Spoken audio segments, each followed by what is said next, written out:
Você sabia que há um Dia Mundial de Oração? O Dia Mundial de Oração é comemorado toda primeira sexta-feira do mês de março. E tudo começou ali por volta do século XIX, com um grupo de mulheres cristãs dos Estados Unidos e do Canadá. Tu és o maior, tu reinas sobre terra e céus, só tu és Deus, tu és o maior. O movimento foi crescendo com a adesão de associações femininas, diante da consciência que o mundo sofria dos mesmos problemas e, por meio da oração, fortaleciam aqueles que necessitavam de algum tipo de ajuda. Aqui no Brasil, o Dia Mundial da Oração começou a ser celebrado a partir de 1938, por um grupo de cristãos da Igreja Presbiteriana.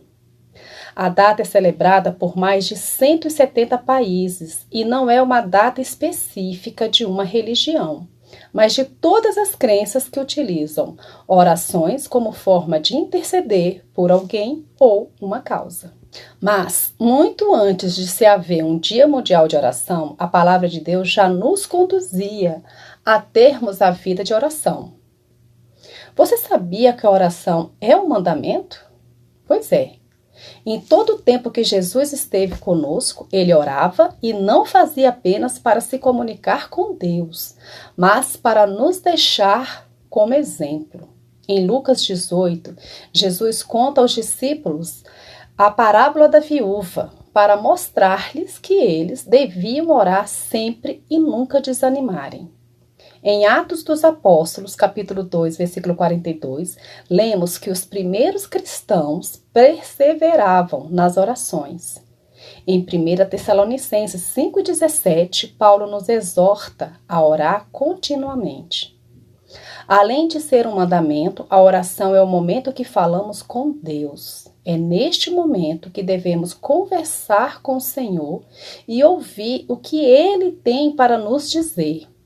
Entender que Deus nos conhece e nos permitir a conhecê-lo verdadeiramente. Quando oramos, estabelecemos um diálogo com Ele. Quando isso não ocorre, quando eu e você apenas falamos e não nos permitimos a ouvi-lo, nós perdemos a oportunidade de nos conhecermos também. Há princípios espirituais que governam nossa vida com Deus.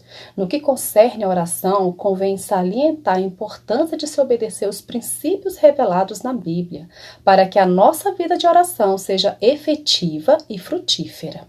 Por esta razão, construir uma vida de oração sem a leitura da Bíblia pode nos conduzir a uma vida de heresias e fanatismo.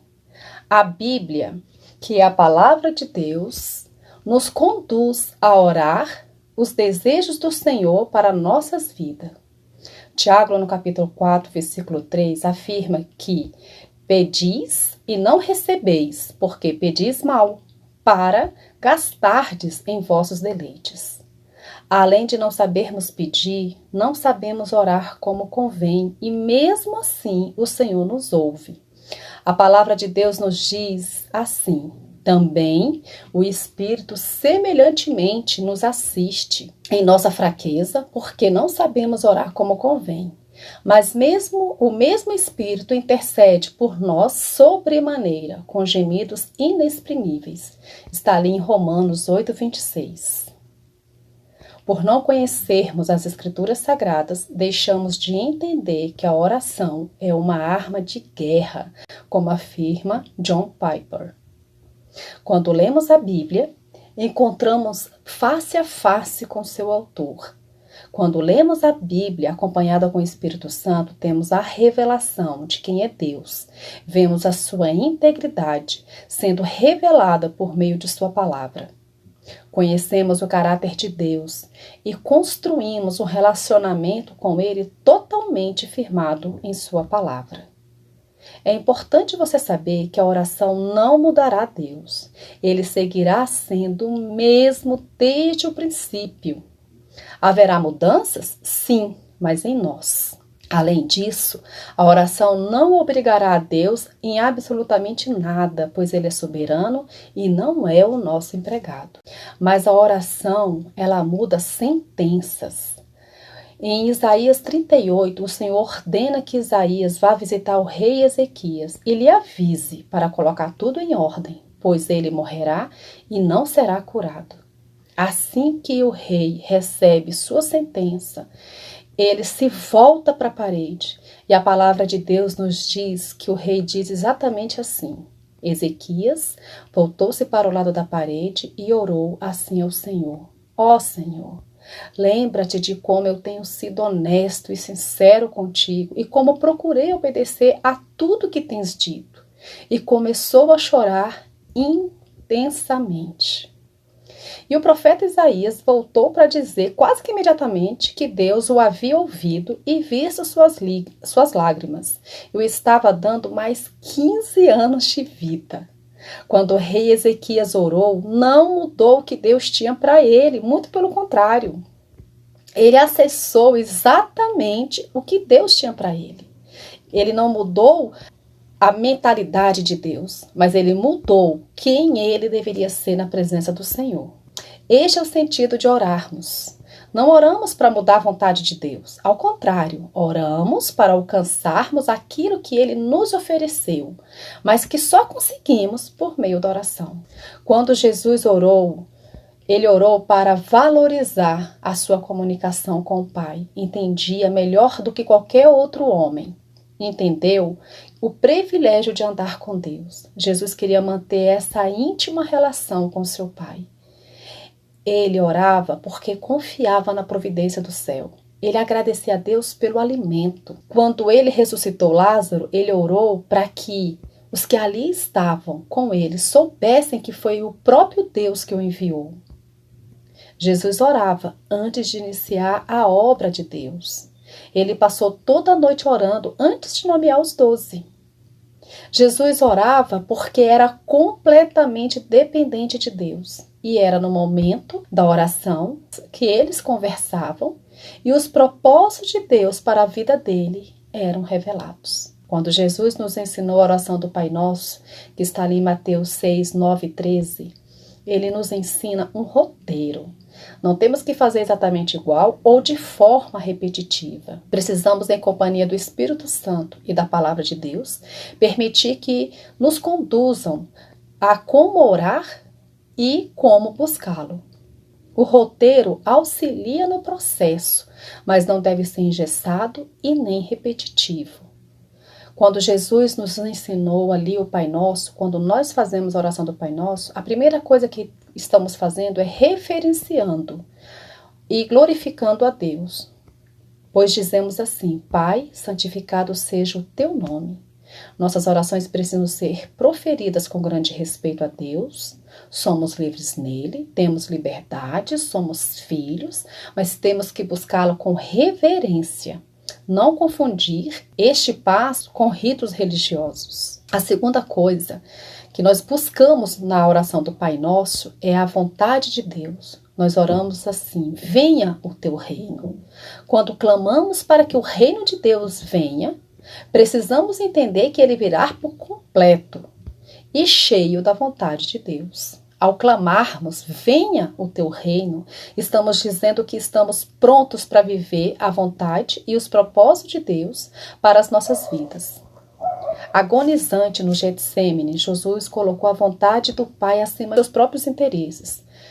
E ele disse assim: todavia, não seja como eu quero, e sim como tu queres. Mateus 26, 39. A nossa vontade até poderá ser ouvida e atendida, mas antes, Deus precisa ver em nós a vontade dele se cumprindo. Quando nós oramos ali a oração do Pai Nosso, a terceira coisa que realizamos é reconhecer a nossa dependência de Deus para as nossas necessidades físicas. Oramos assim: o pão nosso de cada dia nos dai hoje. Precisamos nos colocar na dependência completa do Senhor, reconhecendo que Ele é Deus, provedor, e que tudo que temos ou teremos virá dele. O Senhor não nos negará abundância na vida material. Se trabalharmos para isso, para construir uma vida confortável, orando e o colocando no centro de nossas vidas, tudo nos será acrescentado. Mas o nosso coração não pode e não deve ser focado em coisas materiais. E da mesma forma, as nossas orações também não podem ter esse foco. A quarta coisa que nós fazemos ao fazer a oração do Pai Nosso é reconhecer a nossa dependência de Deus para as bênçãos espirituais. Nós oramos assim: perdoa-nos os nossos pecados, pois também nós perdoamos a todos os que nos devem. E não nos deixes cair em tentação. A primeira coisa que observamos aqui é que precisamos do perdão completo do Senhor. As palavras de João 8,7 e Romanos 3,23 nos recordam nossa culpa. Pecamos, necessitamos do perdão. Só Deus tem o direito e o poder para perdoar. Marcos 2,7. A segunda ação que acontece nesse último trecho da oração do Pai Nosso é que precisamos perdoar. A nossa comunhão com Deus é condicionada a várias coisas, incluindo como tratamos as outras pessoas. Quem se recusa a perdoar outro ser humano simplesmente não será perdoado por Deus. E isso estaria em Mateus 6, versículos 14 a 15 e 18, versículos de 15 a 35. A terceira ação que nós precisamos perceber ali no último trecho da oração do Pai Nosso é que precisamos do auxílio de Deus para que não pequemos mais. Deus não é apenas alguém que fica registrando os nossos pecados e depois abonando ou apagando. Ele tem o poder para nos auxiliar a derrotar o inimigo. Paulo garantiu que há um jeito de escapar de cada tentação. 1 Coríntios 10, versículo 13. Jesus, ele é poderoso para socorrer os que são tentados. Hebreus 2,18. Ele nos deixou um exemplo perfeito de obediência para encorajar a nossa fidelidade. 1 Pedro, capítulo 2, versículos de 21 a 24. Na hora de sua mais difícil tentação, Jesus voltou-se para o seu Pai em oração fervorosa. Depois daquela oração, ele saiu do Getsêmani, preparando para cumprir a vontade de seu Pai. Jesus encontrou o auxílio necessário quando apelou para seu Pai em oração. Por fim, na oração do Pai Nosso, nós precisamos adorar, exaltar e glorificar o nome do Senhor. Encerramos a oração adorando e glorificando o nome do Senhor, rendidos por completo ao seu senhorio sobre nossas vidas. Amados, quando oramos ao Pai, clamamos a Ele em todo o tempo, experimentamos a verdade de que Ele é um Deus que torna tudo possível. Ele é fiel. Ele traz a resposta, abre as portas e faz abundantemente mais do que pedimos, conforme o seu poder que em nós opera. A glória dele se manifesta quando o buscamos. Creia, desfrute e veja as portas dos céus abertas sobre a sua vida. Que o Senhor os abençoe grandemente.